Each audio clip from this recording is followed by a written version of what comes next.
On behalf of the General Assembly, I have the honor to welcome to the United Nations the head of state and president of the National Council of the Revolution of Burkina Faso, His Excellency Captain Thomas Sankara, and to invite him to address the Assembly. Monsieur le Président, Monsieur le Secrétaire Général, honorables représentants de la communauté internationale, je viens en ces lieux vous apporter le salut fraternel d'un pays de 274 000 km² où 7 millions d'enfants, de femmes et d'hommes refusent désormais de mourir d'ignorance, de faim et de soif, tout en n'arrivant pas à vivre véritablement depuis un quart de siècle d'existence comme État souverain siégeant à l'ONU. Je viens à cette 39e session vous parler au nom d'un peuple qui, sur la terre de ses ancêtres, a choisi dorénavant de s'affirmer et de s'assumer dans son histoire, dans ses aspects positifs comme dans ses aspects négatifs, sans complexe aucun. Je viens ici enfin, mandaté par le Conseil national de la Révolution du Burkina Faso, pour exprimer les vues de mon peuple concernant les problèmes inscrits à l'ordre du jour et qui constituent la trame tragique des événements qui fissurent douloureusement les fondements du monde en cette fin du XXe siècle. Un monde où l'humanité est transformée en cirque, déchirée par les luttes entre les grands et les semi-grands, battue par les bandes armées, soumise aux violences et aux pillages.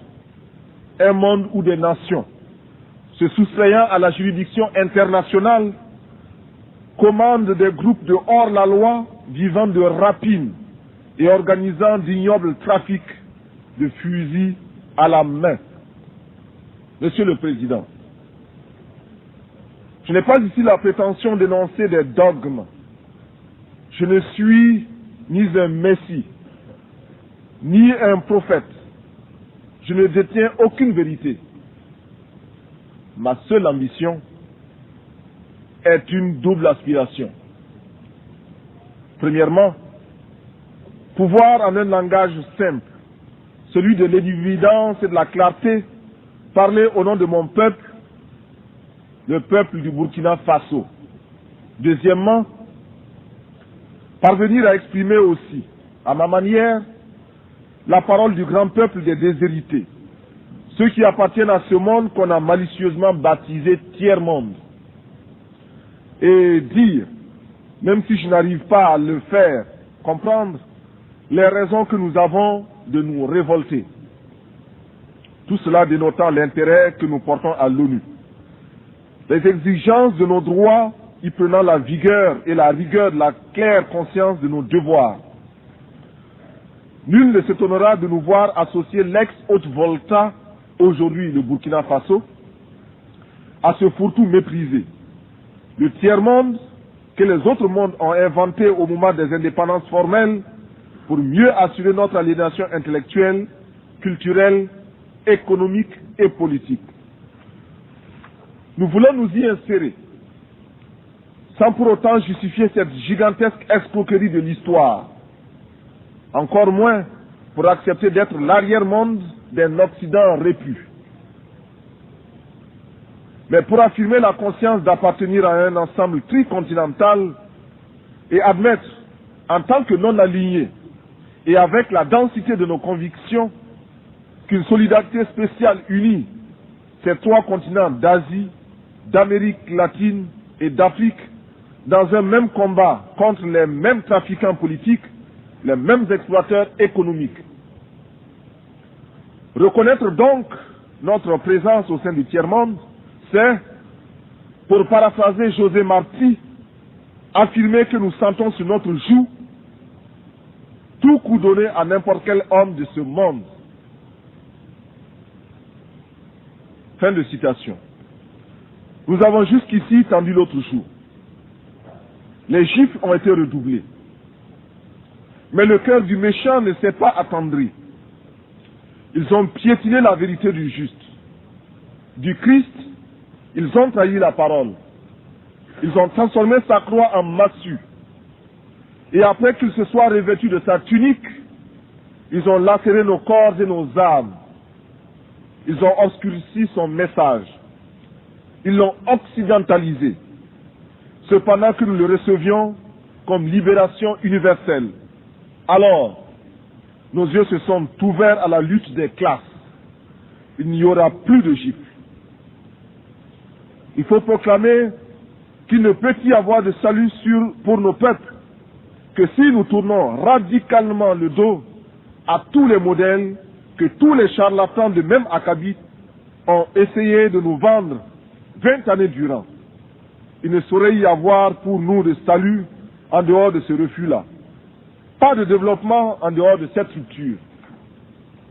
Du reste, tous les nouveaux maîtres à penser, sortant de leur sommeil, réveillés par la montée vertigineuse de milliards d'hommes en haillons, effrayés par la menace que fait peser sur leur digestion cette multitude traquée par la faim, commencent à remodeler leurs discours et, dans une quête anxieuse, recherchent une fois de plus, en nos lieux et places, des concepts miracles, de nouvelles formes de développement pour nos pays. Il suffit, pour s'en convaincre, de lire les nombreux actes des innombrables colloques et séminaires. Loin de moi l'idée de tourner en ridicule les efforts patients de ces intellectuels honnêtes qui, parce qu'ils ont des yeux pour voir, découvrent les terribles conséquences des ravages imposés par les 10 spécialistes en développement dans le tiers-monde. La crainte qui m'habite, c'est de voir les résultats de tant d'énergie confisquée par les prospéros de tout genre pour en faire la baguette destinée à nous renvoyer à un monde d'esclavage maquillé au goût de notre temps. Cette crainte se justifie, d'autant plus que la petite bourgeoisie africaine diplômée, sinon celle du tiers-monde, soit par paresse intellectuelle, soit plus simplement parce que, ayant goûté au mode de vie occidental, n'est pas prête à renoncer à ses privilèges. De ce fait, elle l'oublie que toute vraie lutte politique postule un débat théorique rigoureux et elle refuse l'effort de réflexion pour inventer des concepts nouveaux à la hauteur du combat meurtrier qui nous attend. Consommatrice passive et lamentable, elle se regorge de vocables fétichisés par l'Occident, comme elle le fait de son whisky et de son champagne. Dans ces salons à l'harmonie douteuse, on recherchera en vain, depuis les concepts de négritude et d'African personality, marqués maintenant par les temps, des idées vraiment neuves, issues des cerveaux de nos grands, entre guillemets, intellectuels. Le vocabulaire des idées nous viennent d'ailleurs. Nos professeurs, nos ingénieurs et nos économistes se contentent d'y adjoindre des colorants parce que des universités européennes dont ils sont les produits, ils n'ont ramené souvent que leur diplôme et le velours des adjectifs ou des superlatifs. Il est nécessaire, il est urgent que nos cadres et nos travailleurs de la plume apprennent qu'il n'y a pas d'écriture innocente. En ces temps de tempête, nous ne pouvons laisser à nos seuls ennemis d'hier et d'aujourd'hui le monopole de la pensée et de l'imagination et de la créativité. Il faut, avant qu'il ne soit trop tard, car il est déjà tard, que ces élites, ces hommes de l'Afrique du tiers-monde reviennent à eux-mêmes. C'est-à-dire à leur société, à la misère dont nous avons hérité pour comprendre non seulement la bataille pour une pensée au service des masses déshéritées n'est pas vaine, mais qu'ils ne peuvent devenir crédibles sur le plan international qu'en inventant réellement, c'est-à-dire en donnant de leur peuple une image fidèle, une image qui leur permet de réaliser des changements profonds de la situation sociale et politique. susceptibles de nous arracher à la domination et à l'exploitation étrangère qui livrent nos États à la seule perspective de la faillite. C'est ce que nous avons perçu. Nous, peuple du Burkina, au cours de cette nuit du 4 août 1983, au premier scintillement des étoiles dans le ciel de notre patrie, il nous fallait prendre la tête des jacqueries qui s'annonçaient dans les campagnes affolées par l'avancée du désert, épuisées par la faim et la soif, et délaissées. Il nous fallait donner un sens aux révoltes grondantes des masses urbaines désœuvrées, frustrées et fatiguées de voir circuler les limousines des élites aliénées qui se succédaient à la tête de l'État et qui ne leur offraient rien d'autre que des fausses solutions pensées et conçues par les cerveaux des autres. Il nous fallait donner une âme idéologique au juste litre de nos masses populaires mobilisées contre l'impérialisme monstrueux. À la révolte passagère, simple feu de paille devait se substituer pour toujours la révolution, lutte éternelle contre toute domination. D'autres avant moi ont dit, d'autres après moi diront à quel point s'est élargi le fossé entre les peuples nantis et ceux qui n'aspirent qu'à manger à leur faim. Boire à leur soif, survivre et conserver leur dignité. Mais nul n'imaginera à quel point le grain du pauvre a nourri chez nous la vache du riche. Dans le cas de l'ex-Haute-Volta, le processus était encore plus exemplaire. Nous étions la condensation magique, le raccourci de toutes les calamités qui ont fondu sur les pays dits en voie de développement. Le témoignage de l'aide, présenté comme panacée et souvent trompetté, sans rime ni raison, est ici éloquent. Très peu sont les pays qui ont été comme le mien, inondés d'aides de toutes sortes. Cette aide est, en principe, censée œuvrer au développement. On cherchera en vain, dans ce qui fut autrefois la Haute-Volta, les signes de ce qui peut relever d'un développement. Les hommes en place, soit par naïveté, soit par égoïsme de classe, n'ont pas pu ou n'ont pas voulu maîtriser ce afflux extérieur, en saisir la portée et exprimer des exigences dans l'intérêt de notre peuple. Analysant un tableau publié en 1983 par le Club du Sahel, Jacques Giry, dans son ouvrage Le Sahel de demain, conclut avec beaucoup de bon sens que l'aide au Sahel, à cause de son contenu et des mécanismes en place, n'est qu'une aide à la survie. Seul, souligne-t-il, 30% de cette aide permet simplement au Sahel de vivre. Selon Jacques Giry, cette aide extérieure n'aura pas d'autre but que de continuer à développer les secteurs improductifs, imposant des charges intolérables à nos petits budgets, désorganisant nos campagnes, creusant les déficits de notre balance commerciale, accélérant notre endettement. Juste quelques clichés pour présenter l'ex-Haute-Volta. 7 millions d'habitants avec plus de 6 millions de paysannes et de paysans, un taux de mortalité infantile estimé à 180 pour 1000, une espérance de vie se limitant à 40 ans, un taux d'analphabétisme allant jusqu'à 98%, si nous concevons l'alphabétisé comme celui qui sait lire, écrire et parler une langue. Un médecin pour 50 000 habitants. Un taux de scolarisation de 16%. Et enfin, un produit intérieur brut par tête d'habitant de 53 356 francs CFA, soit à peine plus de $100. Le diagnostic, à l'évidence, était sombre. La source du mal était politique. Le traitement ne pouvait qu'être politique. Certes, nous encourageons l'aide qui nous aide à nous passer de l'aide. Mais en général, la politique d'assistance et d'aide n'a abouti qu'à nous désorganiser, à nous asservir et à nous déresponsabiliser. Dans notre espace économique, politique, économique et culturel, nous avons choisi de risquer de nouvelles voies pour être plus heureux. Nous avons choisi de mettre en place de nouvelles techniques. Nous avons choisi de rechercher des formes d'organisation mieux adaptées à notre civilisation, rejetant de manière abrupte et définitive toutes sortes de dictats extérieurs pour créer ainsi les conditions d'une dignité à la hauteur de nos ambitions.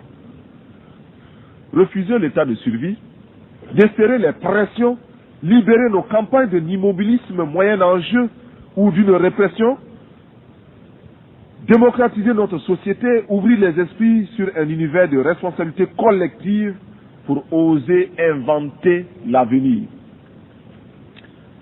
Briser et reconstruire l'administration à travers une autre image du fonctionnaire, plonger notre armée dans le peuple par le travail productif et lui rappeler incessamment que sans formation patriotique, un militaire n'est qu'un criminel en puissance. Tel est notre programme politique. Au plan de la gestion économique, nous apprenons à vivre simplement, à accepter à nous imposer l'austérité afin d'être à même de réaliser de grands desseins. Déjà, grâce à l'exemple de la Caisse de solidarité révolutionnaire, alimentée par les contributions volontaires, nous commençons à répondre aux cruelles questions posées par la sécheresse. Nous avons soutenu et appliqué les principes d'Alma-Ata en élargissant le champ des soins de santé primaires. Nous avons fait nôtre, comme politique d'État, la stratégie globale du Gobi-FFF préconisée par l'UNICEF.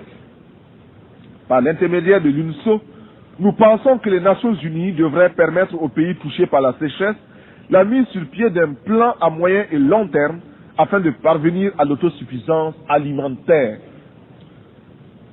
Pour préparer le XXIe siècle, nous avons, par la création d'une tâche spéciale de la loterie, la tombola dite « Instruisons nos enfants », lancé une campagne immense pour l'éducation et la formation de nos enfants dans une école nouvelle. Nous avons lancé à travers l'action salvatrice des comités de défense de la Révolution un vaste programme de construction de logements sociaux, 500 en 3 mois, de routes, de petites retenues d'eau, etc. Notre ambition économique est d'œuvrer pour que le cerveau et les bras de chaque Burkinabé puissent au moins se lui servir à inventer et à créer de quoi assurer 2 repas par jour et de l'eau potable. Nous jurons, nous proclamons que désormais au Burkina Faso, plus rien ne se fera sans la participation des Burkinabés. Rien qui n'ait été au préalable décidé par nous, élaboré par nous. Il n'y aura plus d'attentat à notre pudeur et à notre dignité. Fort de cette certitude, nous voudrions que notre parole s'élargisse à tous ceux qui souffrent dans leur chair, tous ceux qui sont bafoués dans leur dignité par une minorité d'hommes ou par un système qui les écrase. Permettez-moi, vous qui m'écoutez, que je le dise, je ne parle pas seulement au nom du Burkina Faso, tant aimé, mais également au nom de tous ceux qui ont mal quelque part. Je parle au nom de ces millions d'êtres qui sont dans les ghettos, parce qu'ils ont la peau noire, ou qu'ils sont de cultures différentes, et qui bénéficient d'un statut à peine supérieur à celui d'un animal. Je souffre au nom des Indiens massacrés, écrasés, humiliés et confinés depuis des siècles dans des réserves, afin qu'ils n'espèrent à aucun droit et que leur culture ne puisse s'enrichir en convolant en noces heureuses au contact d'autres cultures, y compris celle de l'envahisseur.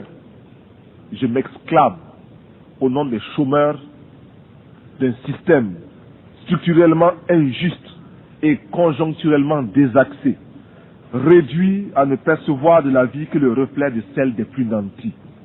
Je parle au nom des femmes du monde entier qui souffrent d'un système d'exploitation imposé par les mâles. En ce qui nous concerne, nous sommes prêts à accueillir toutes les suggestions du monde entier nous permettant de parvenir à l'épanouissement total de la femme burkinabé. En retour, nous donnons en partage à tous les pays l'expérience positive que nous entreprenons avec des femmes désormais présentes à tous les échelons de l'appareil d'État et de la vie sociale au Burkina Faso. Des femmes qui butent et proclament avec nous que l'esclave qui n'est pas capable d'assumer sa révolte ne mérite pas que l'on s'apitoie sur son sort. Cet esclave répondra seul de son malheur s'il se fait des illusions sur la condescendance suspecte d'un maître qui prétend l'affranchir. Seule la lutte libère. Et nous en appelons à toutes nos sœurs de toutes les races pour qu'elles montent à l'assaut pour la conquête de leurs droits. Je parle au nom des mères de nos pays démunis qui voient mourir leurs enfants de paludisme ou de diarrhée, ignorant qu'il existe pour les sauver des moyens simples que la science des multinationales ne leur offre pas, préférant investir dans les laboratoires de cosmétiques et dans la chirurgie esthétique pour les caprices de quelques femmes ou d'hommes dont la coquetterie est menacée par les excès de calories de leurs repas trop riches et d'une régularité à vous donner, non, plutôt à nous donner, à nous autres du Sahel, le vertige. Ces moyens simples, recommandés par l'OMS et l'UNICEF, nous avons décidé de les adopter et de les populariser. Je parle aussi au nom de l'enfant. L'enfant du pauvre qui a faim et qui louche furtivement vers l'abondance amoncelée dans une boutique pour riches. La boutique protégée par une épaisse vitre. La vitre défendue par une grille infranchissable. Et la grille gardée par un policier casqué, ganté et armé de matraque. Ce policier, placé là par le père d'un autre enfant qui viendra se servir, ou plutôt se faire servir, parce que présentant toutes les garanties de représentativité et de normes capitalistiques du système. Je parle au nom des artistes, poètes, peintres, sculpteurs, musiciens, acteurs, etc. Hommes de bien qui voient leur art se prostituer par l'alchimie des prestidigitations du show business. J'écris au nom des journalistes qui sont réduits soit au silence, soit au mensonge pour ne pas subir les dures lois du chômage. Je proteste au nom des sportifs du monde entier, dont les muscles sont exploités par les systèmes politiques ou les négociants de l'esclavage moderne des stades. Mon pays est un concentré de tous les malheurs des peuples, une synthèse douloureuse de toutes les souffrances de l'humanité, mais aussi et surtout des espérances de notre lutte. Mais c'est pourquoi je vibre naturellement au nom des malades qui scrutent avec anxiété les horizons d'une science accaparée par les marchands de canons. Mes pensées vont à tous ceux qui sont touchés par la destruction de la nature et à ces 30 millions qui vont mourir comme chaque année abattus par la redoutable arme de la faim. Militaire, je ne peux pas oublier ce soldat obéissant aux ordres, le doigt sur la détente, et qui sait que la balle qui va partir ne porte que le message de la mort. Enfin, je veux m'indigner en pensant aux Palestiniens qu'une humanité inhumaine a choisi de substituer à un autre peuple.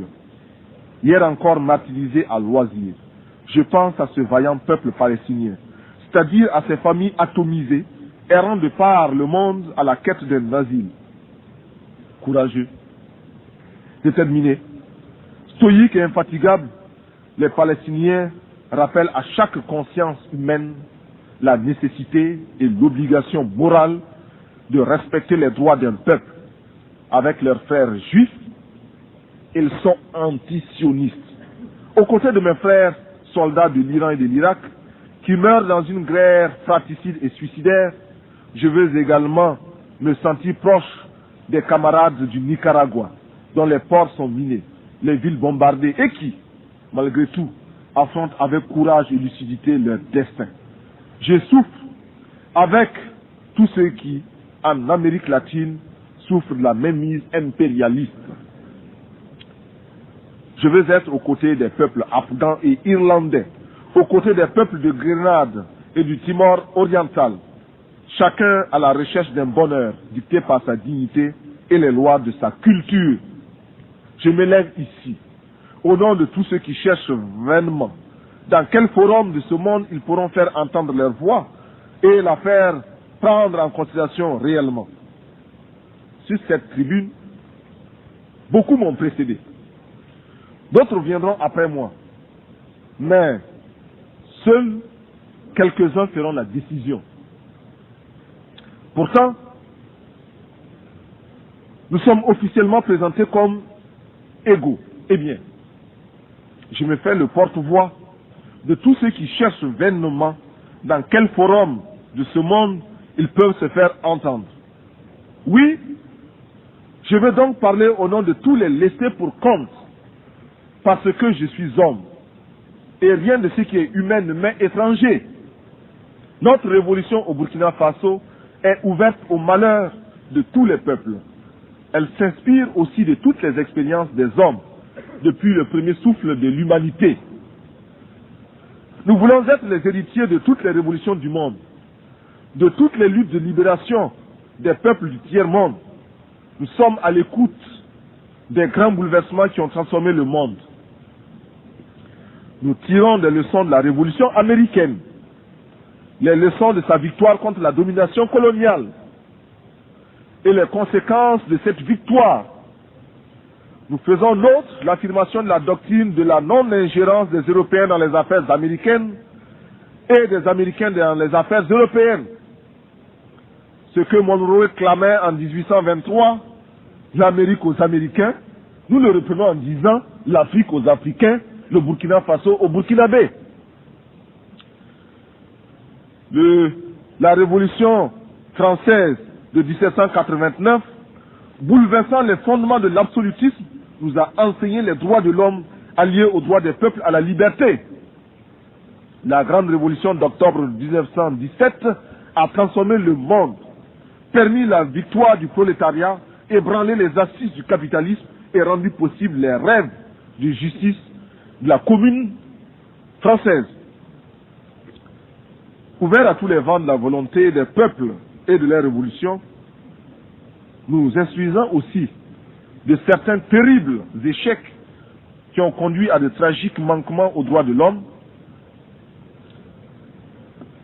Nous ne voulons pour conserver de chaque révolution que le noyau de pureté qui nous interdit de nous inféoder aux réalités des autres, même si, par la pensée, nous nous retrouvons dans une communauté d'intérêts.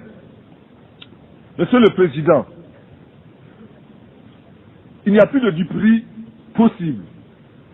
Le nouvel ordre économique mondial pour lequel nous luttons et continuerons de lutter ne peut se réaliser que si nous parvenons à ruiner l'ancien ordre qui nous ignore, si nous imposons la place qui nous revient dans l'organisation politique du monde, si, prenant conscience de notre importance dans le monde, nous aboutissons au droit de regard et de décision sur les mécanismes qui régissent le commerce, l'économie et la monnaie à l'échelle planétaire.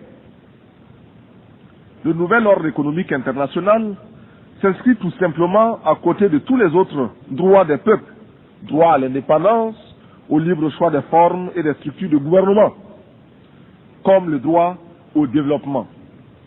Et, comme tous les droits des peuples, il s'arrache dans la lutte et par la lutte des peuples. Il ne sera jamais le résultat d'un acte de générosité d'une puissance quelconque. Je conserve en moi la confiance inébranlable, confiance partagée avec l'immense communauté des pays non alignés, que sous le coup de boutoir de la détresse hurlante de nos peuples, notre groupe va maintenir sa cohésion, renforcer notre pouvoir de négociation collective, se trouver des alliés parmi toutes les nations, commencer de concert avec ceux qui peuvent encore nous entendre, l'organisation d'un système de relations économiques internationales véritablement nouveau.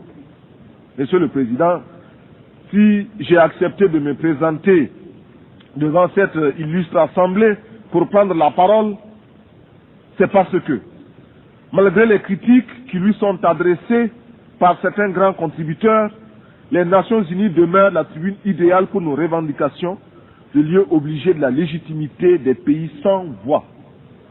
C'est cela qu'exprime avec beaucoup de justesse notre secrétaire général lorsqu'il écrit, je cite, « L'Organisation des Nations Unies est unique, en ce qu'elle reflète les aspirations et les frustrations de nombreux pays et groupements du monde entier. Un des grands mérites est que toutes les nations, y compris celles qui sont faibles, opprimées ou victimes de l'injustice, il s'agit de nous, peuvent, même lorsqu'elles sont confrontées aux dures réalités du pouvoir, y trouver une tribune et s'y faire entendre. Une cause juste, même si elle ne rencontre que revers ou indifférence, peut trouver un écho à l'Organisation des Nations Unies. Cet attribut de l'organisation n'est pas toujours prisé, mais il n'est pas moins essentiel. » Fin de citation. On ne peut mieux définir le sens et la portée de notre organisation. Aussi, est-il pour chacun de nous un impératif catégorique de consolider les assises de notre organisation, de lui donner les moyens de son action. Nous adoptons en conséquence les propositions faites à cette fin par le secrétaire général pour sortir l'organisation des nombreuses impasses, soigneusement entretenues par le jeu des grandes puissances, afin de la discréditer aux yeux de l'opinion publique. Monsieur le Président, reconnaissant les mérites, même limités de notre organisation, je ne peux que me réjouir de la voir compter de nouveaux adhérents. C'est pourquoi la délégation burkinabé salue l'entrée du 159e membre de notre organisation, l'État du Brunei Darussalam. C'est la déraison de ceux entre les mains desquels la direction du monde est tombée par le hasard des choses, qui fait obligation au mouvement des pays non alignés auxquels, je l'espère, se joindra bientôt l'État du Brunei Darussalam, de se considérer comme un des objectifs permanents de sa lutte. Le combat pour le désarmement sont des aspects essentiels parmi les premières conditions de notre droit au développement. Il faut, à notre avis, des études sérieuses, prenant en compte tous les éléments qui ont conduit aux calamités qui ont fondu sur le monde.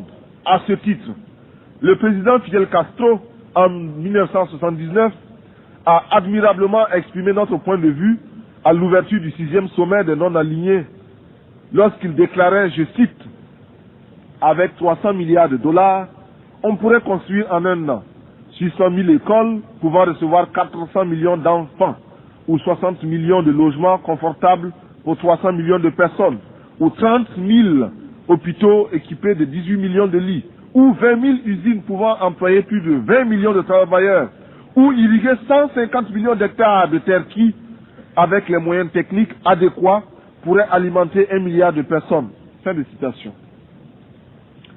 En multipliant aujourd'hui ces chiffres par 10, et je suis certain que je serai là, en deçà de la réalité, on réalise ce que l'humanité gaspille tous les ans dans le domaine militaire, c'est-à-dire contre la paix.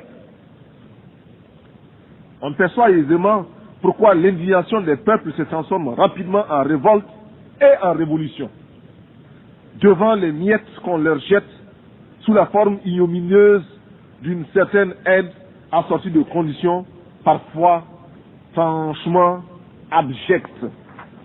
On comprend enfin pourquoi, dans le combat pour le développement, nous nous désignons comme des militants inlassables de la paix. Nous faisons le serment de lutter pour atténuer les tensions, introduire les principes d'une vie civilisée dans les relations internationales et les étendre à toutes les parties du monde, ce qui revient à dire que nous ne pouvons plus assister, passifs, au trafic des concepts. Nous réitérons notre résolution d'être des agents actifs de la paix, de tenir notre place dans le combat pour le désarmement, d'agir enfin en politique internationale comme un facteur décisif, libéré de toute entrave vis-à-vis de toutes les grandes puissances, quels que soient les projets de ces dernières. Mais la recherche de la paix va de pair avec l'application ferme du droit des pays à l'indépendance. Sur ce point, le palmarès le plus impitoyable, le plus pitoyable, le plus lamentable, oui, le plus lamentable, est détenu au Moyen-Orient en termes d'arrogance, d'insolence et d'incroyable entêtement d'un petit pays, Israël, qui, depuis plus de 20 ans, avec l'inqualifiable complicité de son puissant protecteur, les États-Unis d'Amérique, continue à défier la communauté internationale au mépris d'une histoire qui, hier encore, désignait chaque juif à l'horreur des fours crématoires. Israël en arrive à infliger à d'autres ce qui fut son propre calvaire. En tout état de cause, Israël, dont nous aimons le peuple pour son courage et ses sacrifices d'hier, doit savoir que les conditions de sa propre quiétude ne résident que dans les conditions de sa propre quiétude ne résident que dans sa puissance militaire financée par l'extérieur. Israël doit commencer à apprendre à devenir une nation comme les autres nations, parmi les autres. Pour l'heure, nous tenons à affirmer, du haut de cette tribune, notre solidarité militante et agissante à l'endroit des combattants, femmes et hommes de ce peuple merveilleux de la Palestine, parce que nous savons qu'il n'y a pas de souffrance sans fin. Monsieur le Président, analysant la situation qui prévaut en Afrique, sur les plans économiques et politiques, ne pouvons pas ne pas souligner les graves préoccupations qui sont les nôtres face aux dangereux défis lancés aux droits des peuples par certaines nations qui, sûres de leurs alliances, bafouent ouvertement la morale internationale.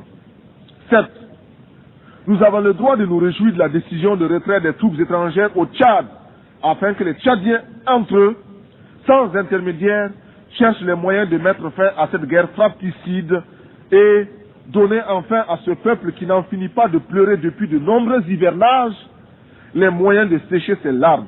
Mais, malgré les progrès enregistrés ça et là par les peuples africains dans leur lutte pour l'émancipation économique, notre continent continue de refléter la réalité essentielle des contradictions entre les grandes puissances, de charrier les insupportables apories du monde contemporain.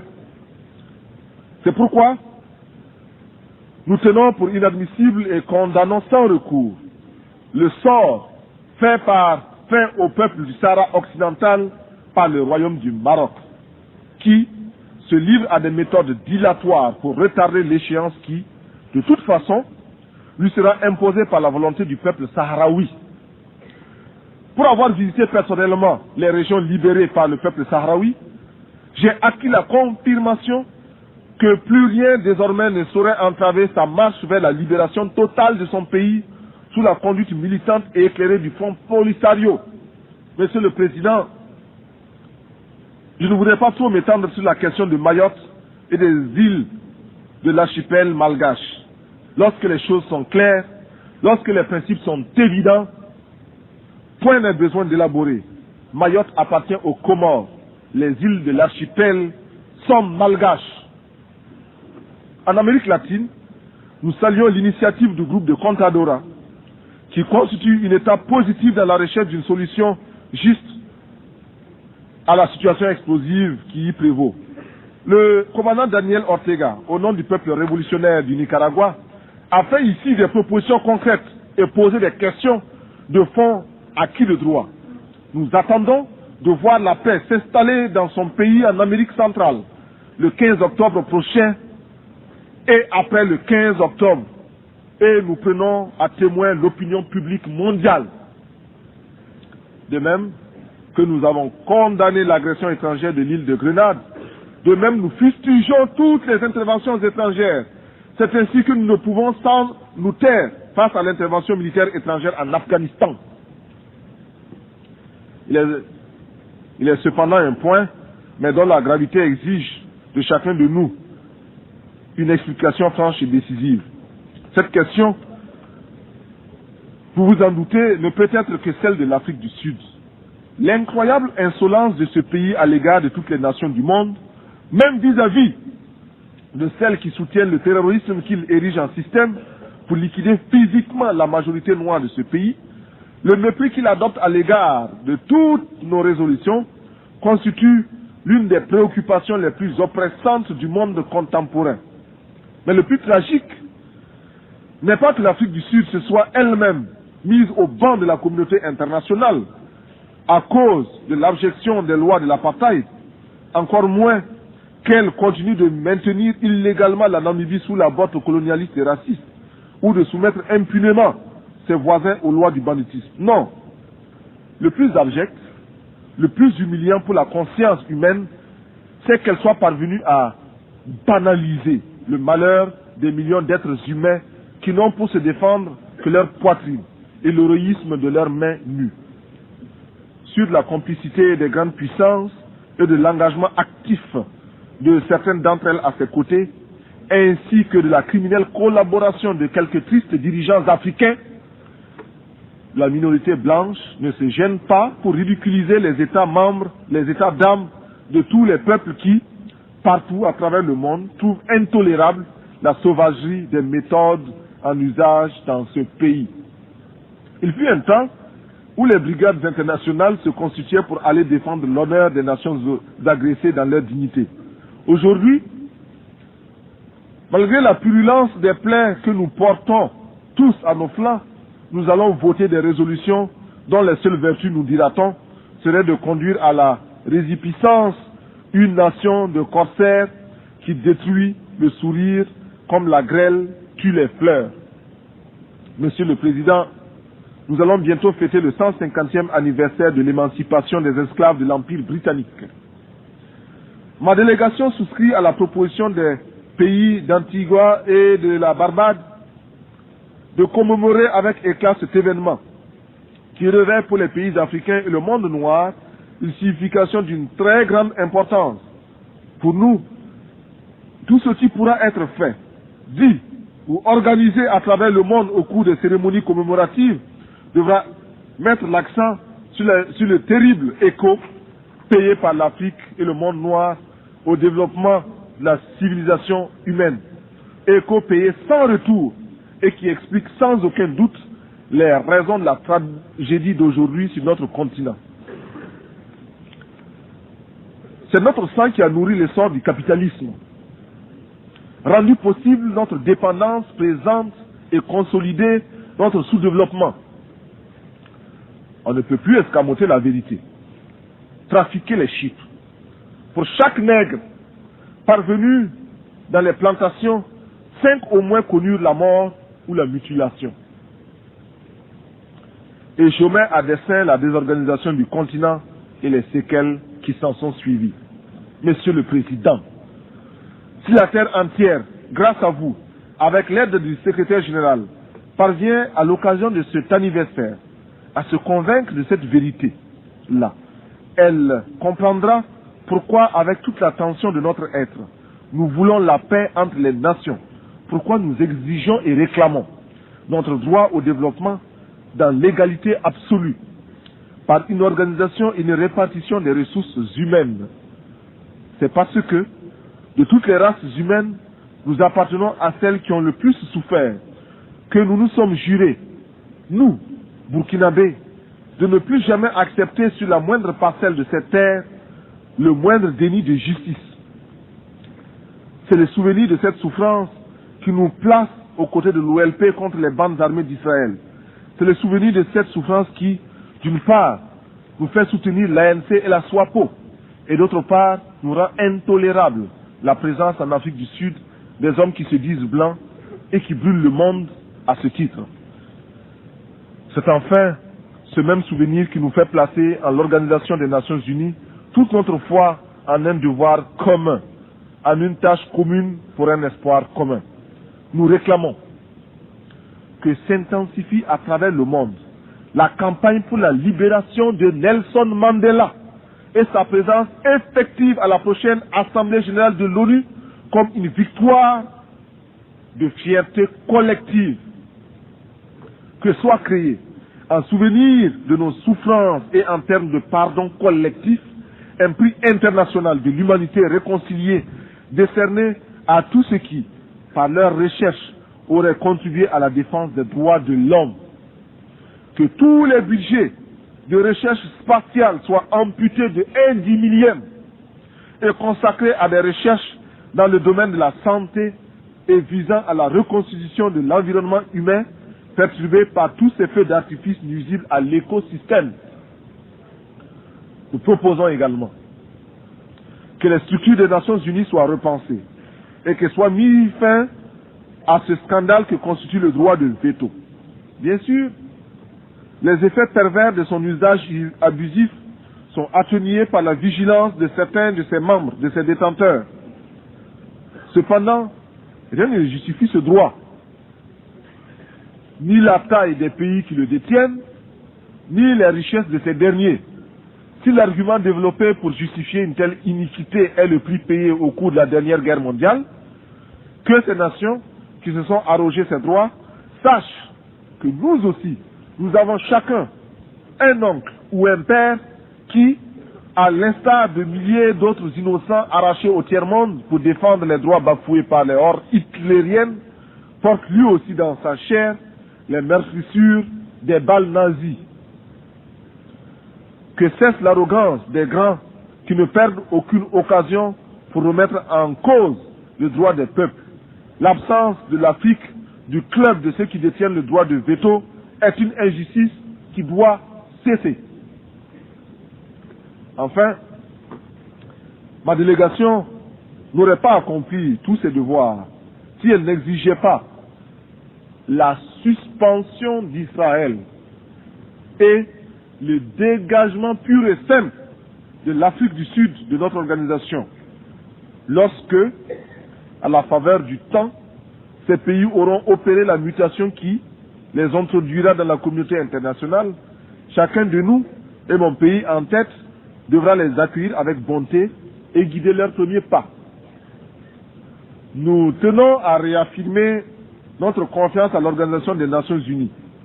Nous lui sommes redevables du travail fourni par ses agences au Burkina Faso et de leur présence à nos côtés dans le dur moment que nous traversons. Nous sommes reconnaissants aux membres du Conseil de sécurité de nous avoir permis de présider par 2 fois cette année les travaux du Conseil. Souhaitons simplement voir le Conseil admettre et appliquer le principe de la lutte contre l'extermination de 30 millions d'êtres humains chaque année par l'arme de la faim qui, de nos jours, fait plus de ravages que l'arme nucléaire.